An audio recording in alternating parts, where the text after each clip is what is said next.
Welcome. It is well known in the industry that you want to avoid having 3D printed supports on surfaces that are going to be seen by the customer to make the product aesthetically pleasing. And I think that is well known. But a second principle for supports that I have not seen discussed as much or in thorough detail in books that I've learned by working in the industry, and those are some of the tips that you're going to get by following me on different social media channels, is that to consider where you want to place the supports, you may want to look into the functionality of the part.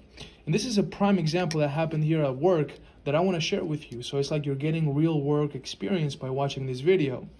So we have this sleeve part that I have here that goes into a test fixture for a medical device.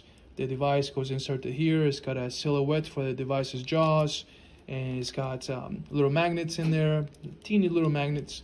So I've designed this and I feel pretty good about myself. But going back to the sleeve, the orientation that the sleeve is printed on will determine where the supports are. So as you can see, when we printed this sleeve, the supports were on the bottom and on the inside. And when you remove those supports, you clamp them off, maybe get some tweezers and get some sandpaper and sand it. This actually has affected the fit of the part. So when you remove these supports, it affects the geometry of the surfaces. And if these are functional surfaces, it's going to mess up the fit of your part. As you can see, this is not going all the way down, although I spent over an hour sanding this and polishing it.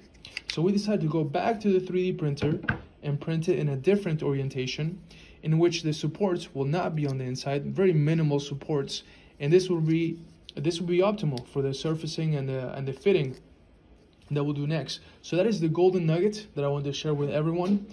Take into consideration where you place supports, not just because of the aesthetics, but also functional surfaces.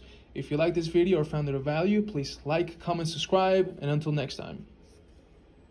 Supporting medical device engineering teams who have either insufficient bandwidth or expertise internally, Pipeline develops custom turnkey fixtures and automated equipment to test, inspect, characterize, qualify, and assemble your devices.